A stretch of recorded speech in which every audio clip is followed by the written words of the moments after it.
most of my reviews, I ask a simple question. Was this thing worth the money you paid for it? Well, in my greatly advanced age, and with an unknown dollar amount thrown down the massive pit that is the Steam store, I have stumbled upon a few rare gems. For this series, I'll be looking at games which are, no question, definitely worth the money. These are, in fact, economic powerhouses, games that stretch every dollar to its limit. While most single-player games offer a 5 to 10 hour campaign, the games in this series will be ones you can play for weeks. The first game I'll be looking at is Valkyria Chronicles, an awesome squad management / turn-based tactical strategy game which is entirely made of anime. That's right, folks, you heard it here, a cel-shaded game with anime girls and boys in sharp uniforms shooting anime guns at not Nazis in medieval armor with both cute and massive anime tanks, which you kill mainly with exploding lance rocket launchers. Yeah, there's some weird shit in here. In fact, one of the stumbling blocks to mainstream Western audience appreciation with Valkyria is that it's practically an anime series that you play through. It got super popular super fast though. Valkyria Chronicles for the PS3 in 2008 spawned a series of 3 games, mostly available on the PSP, and the game series is now only part of the Valkyria saga, which spreads over 4 games, 7 volumes of manga, and 26 episodes of an anime series. It makes sense, because despite the initial simplicity of the characters and the plot, they're both stupidly charming and have a mild timelessness to them. So you've got the main character, super young son of a famous national hero, who, using his college biology major, goes from grunt in the backwater militia to leading a squad of misfits who are somehow capable of bringing an entire superpower to its knees. This Squad 7 is made up of individuals which range the anime stereotype gamut, from effeminate gay guy to hungry fat dude, to super hot but crazy, to shy but capable love interest, to aloof loner who loves sitting behind a rifle scope. Tsundere! And of course, we know their height, weight, blood type, and most importantly, which ones like each other. There's a needlessly complex and sprawling network of likes and dislikes which have a moderate to strong reflection on combatability. While in most squad-based tactical games, you have to make up your own little stories about your minions, like Jones and Maria became inseparable after they survived the first wave of the enemy attack together. Their camaraderie turned to love. Yes, now kiss. It's emergent, self-contained narrative. You get to play with your dollies and have them throw high-explosive anti-personnel rounds at each other. It's a win-win! But Valkyria makes up all the story for you, and despite how annoying it is that you can't pair certain squad mates together without courting disaster, it's a really nice attention to detail and makes Valkyria stand out. When 2 squad mates who like each other are close together, they have a higher chance of things going their way. Random boosts like criticals or undodgeable shots are more common, and for the stronger relationships, hard statistical bonuses get applied. The likes and dislikes for the rank and file are played out mostly statistically, but with a surprising amount of voice acting announcing their mutual pleasure or disdain. The main characters' friendships are less subtle and are played out in a plethora of cinematics, which range from short conversations 2 characters have over a mug of hot angst, to main story cinematics where the twists, turns, and major plays of the shifting political narrative are mixed with personal asides. All of the characters have their own lives, which were interrupted by the war, and their own prejudices, especially against the dark-haired not-Jews, the Darkson. Rosie in particular has her own personal struggle with her racism. You ain't a kid here. Quit being so damn stubborn already. You shut it. Look, I got no need for presents from dark hairs, okay? I understand. I'm sorry. I'll be on my way now. Yeah, I think I'm done too. Look, I know you've been wanting to apologize. Just out and say it already, damn it. Look, shut up, I know, okay? I know, but I can't just change overnight. I'm not that big a person. Isara. Hi, Rosie. How can I help you? Well, you have already. You mean the doll I made? I didn't know you kept it. You said it was a protective charm, didn't you? I still owe you one from the feast, so... anything you want, Just name it. Let me think. You know what? I'd like to hear you sing, Rosie. Huh? You want me to sing? Yes. You told me before that you always enjoyed it. I'd really love to hear you. I bet you're great. Okay then. This shifting political narrative approximately takes the form of a palette-swapped World War II from the perspective of the Swiss. A small, green, idyllic, and politically neutral country, Gallia, is caught between two massive warring factions, the expansionist East European Imperial Alliance and the unassuming but politically treacherous Atlantic Federation. Gallia's main asset, and the reason they're being pulled into the conflict, is their rich mines of Ragnite ore, the main source of power for practically everything. Boy, they're gonna hit an energy crisis, what with a dwindling non-renewable power source. Yeah, this is one of those allegorical things, right? So you got the not petroleum, the not Nazis who want it, the not America who want to keep the not Nazis from having it, and the not Jews who are hated by everyone on both sides, and of course, the angelic semi-alien race who wield powers unknown to mankind. Just like in real life. So yeah, you'll have to take the story's similarities to our history with a grain of salt. This is an anime retelling of World War II after all. This is nowhere more true than in the Darksen, the not-Jews of Valkyria Chronicles. The reason they're hated in the game is far from the tribalism, ethnic tension, and cultural scapegoating that the Jewish peoples of planet Earth are. In Valkyria, the Darksen are hated because, back before anybody can remember, the Darksen ruled the entire world with an iron fist. Their tyranny only broken by the miraculous arrival of the Valkyrer, an almost alien and certainly powerful and godlike race of beings who purged the Darksen from the seats of power. Or so we are to believe from the history books, which, it turns out, have been wrong about a great many things. Ultimately, progressing through not the North African campaign, not the Battle of the Bulge, and not D-Day, the story evolves from just trying to hold back the Imperium, to brokering deals with the Allies, to unlocking the ancient powers latent in your girlfriend. Because, you see, the Valkyria aren't gone. Apparently, they're all over the damn place. The Queen is a Valkyria, the enemy commander's second in command is a Valkyria, your girlfriend is a Valkyria. Good thing, too, because they turn out to be the ultimate weapons, the linchpins to success in any of the campaigns. Aside from further distancing the story from real-world events, the practical upshot of this is a set of really bullshit boss battles in the middle of the game, and a set of honestly kinda cool cinematics. The Valkyria are the old anime standby of get mad enough and you can blow up whatever you want. But their treatment is kinda cool, and I enjoyed every minute of seeing anime girls in battle skirts blow up tanks with glowing spears.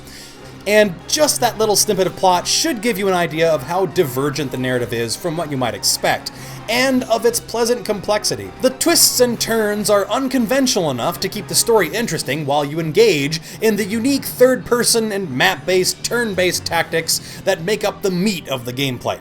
You start out choosing your unit composition. There are scouts, shock troops, combat engineers, snipers, lancer anti-tank units, and tanks.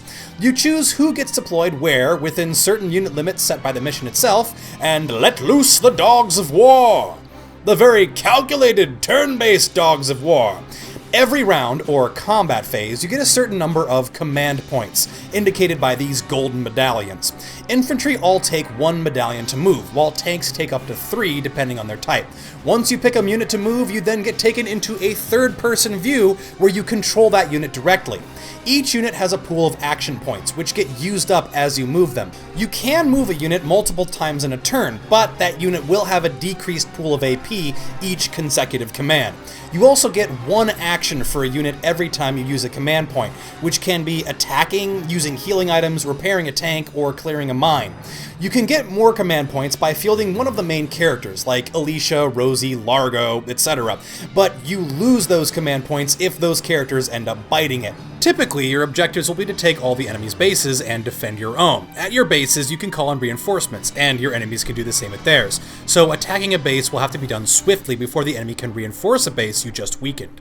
And you have to be careful while you advance, because all units have reaction fire, and if you're in their range and in their sight cone, they'll shoot at you passively while you're moving, and they'll return fire if you attack them directly. The return fire will have varying results depending on the unit and their effective range. The passive fire from tanks and armored vehicles is especially punishing, making them good foothold tools, suppressing or killing all enemy infantry within range and line of fire. If a non-main character does go down, you have 3 turns to get to them before they die, and when they die, they're dead forever. Permadeath, y'all. If you can touch them with any unit, they get a medevac out, but if the enemy touches them, they die instantly. I really like the sense of urgency this brings to the combat, knowing that all of your troopers are just that much more vulnerable, and you're gonna be more careful with their lives as a result. None of the main characters are susceptible to this, however. If they go down, the mission either ends immediately or they just go back to the respawn pool. No harm, no foul. The units and their effectiveness against each other boils down to mild rock, paper, scissors meta with different classes. It's also nuanced and different from how you might expect given the class names and how such classes might perform in other games. Scouts are good against practically everything except for tanks. They are highly mobile, highly accurate, and can pop out of cover to take quick, deadly shots and advance to better positions. In the later missions where headshots against targets are necessary, the scouts have the second best chance of scoring them. I've found scouts to be almost overpowered compared to the other units in general, good at practically every task with very few weaknesses.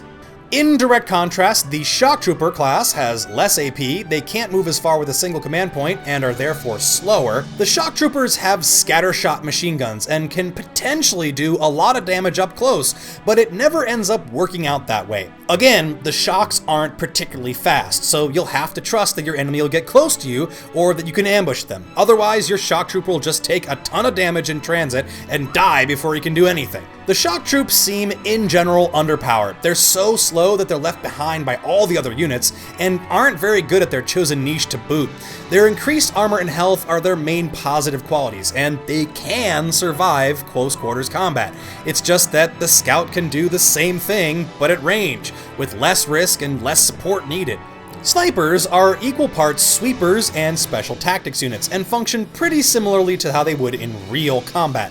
Stick them somewhere they can see a lot of the battlefield, and in proper order, have them take out enemy snipers, kill unsuspecting troops, and eliminate enemy commanders to weaken the enemy's fighting strength by depriving him of command points. Unsupported, they're vulnerable, but with the proper backup, they can become a potent spearhead. The tanks are not typically assault vehicles. They're best at killing other tanks, deploying smoke, or giving your teammates physical cover while moving forward. Of course, they're pretty much invulnerable to light infantry fire from the front, and they've got a machine gun attached, so nuts to whomever decides to stand in front of them. You can use them to push your front line forward, use them as a battering ram, or as a linchpin to keep your flank secure. Just be careful not to expose their rear to enemy fire, on account of that giant blue glowing powder keg on the back. Yeah, apparently the technology used to create these tanks absolutely requires them to have the most vulnerable part of it sticking out the side. With direct hits to the Ragnite engine, even assault troops can kill tanks if they get close. Lancers can do it from one hit in the back, if you can get them there. They're the main anti-tank unit, more mobile than your own tanks, and since they can take cover, considerably less vulnerable. They can typically kill enemy tanks from the front with 3 hits or so, assuming they hit at all. The eccentric Lance rocket launcher isn't very accurate, and you'll have to get your Lancer close to ensure a hit. So you're effectively charging a tank with a guy with a lance and practically stabbing the tank to kill it. They're almost useless against other types of troops, aside from the occasional lucky strike on a close opponent. Like a nice block of pepper jack cheese, you'd always want to keep 1 or 2 handy, just in case a hamburger rolls around the corner and you need to stuff the fuck out of it before it greases your buddies. I spent some time in the Midwest, okay? I know from cheese, and I know how to use one if I got it. The final unit, Combat Engineers, are tanks' best friends, being the only unit that can repair them. They can also clear mines, and they're not entirely useless otherwise. They typically have the same guns as the Scouts, only a few levels lower at any given time. They don't usually do much more than that, and you can stick them behind your tank and they'll stay there until the end of time. Your opponents will have the exact same kinds of units, and it will be up to you to try and kill their lancers before they hit your tanks, or clear their snipers before they can one-shot any of your advancing units. The AI in Valkyria is fairly simplistic, with a small ratio of situations leading to the AI eating its own shoes every once in a while. You're never fighting against whip-smart AI that's gonna flank you silly or destroy you with powerful tactics. Typically, you're faced with a massive wall of opposition, and you have to piece by piece dismantle it. The game will throw everything from slightly overpowered units to a strange battlefield condition like random mortar fire or minefields to totally bullshit bosses or enemy units that have to be defeated. Usually you have to play the boss a few times, learn its patterns, learn what works and what doesn't, what you need for it, and you can progress through without incident. They are somewhat rude awakenings though, and often meaningless difficulty spikes in an otherwise well-paced game. To be fair, not all of the boss fights are exercises in frustration. Those are only 1 out of every 3, I would say, that make you want to destroy whatever might be close by with your rage. The rest of them are actually quite fun and typically an interesting change of pace from running cover to cover, trading fire, and flanking. Assuming you accomplish your objectives, you'll be gaining money and XP, which you can spend while you're off your missions. Even though this is a pretty serious menu crawl, I enjoyed upgrading my tank, leveling up my troopers, and making the most of the metagame of equipment purchases and upgrades. The upgrades are necessary, as the enemies scale in toughness from mission to mission, and grabbing more accuracy and power makes the combat more satisfying, with fewer Hail Marys or bullshit what-the-fuck moments. The backstage stuff is also peppered with story. There's a reporter who follows your unit around and writes stories about your adventures. There's a guy at the graveyard who unlocks unit abilities, sometimes if you talk to him. All of the different stores, training grounds, and mechanics that you visit occasionally have dialogue with you, talking about different things that are happening in the world that change depending on what you just did and the challenges that await you. This is a game that drizzles and drowns you with story. Even the menus have story elements attached. Valkyria is pretty much a complete package. It's got a very engaging story that I found addictive and charming. The gameplay is unique, functions very well, and scales very well throughout the game. My biggest problem with Valkyria is that there's not more of it. The only game that's on the PC is the first. There are several other games in the series, but they're just on the PSP and PlayStation Network, not easily accessible to yours truly or anybody outside a very specific console spectrum. Despite the lack of sequels on PC, Valkyria Chronicles is a good 60 hours for a single playthrough of the campaign, and by that measure is definitely worth Yer Dosh. I give this game a 2.50125, which is the number of hours I played it divided by the dollar amount I paid for it. Through this, I think I have created the most objective review ever. And if you'll allow me, there are many other titles I am anxious to objectify in the future. I'll see you next time. What do you know? It is you. Nice coincidence, huh, Welkin? Valdio? I had no idea that you'd enlisted. Yep. Now that there's a real war going, I joined up. Pretty much all the officer and training boys are here just like you. You know each other? Yes, ma'am. We knew each other at university. Welcome was in science and I was in archaeology. And just look at us now. No archaeology or science. Looks like the two of us are studying war, I guess. Looks that way. It's good to see you. And you. That'll be all for now. There's a strategy briefing later today. But you still have time. Time for you to catch up.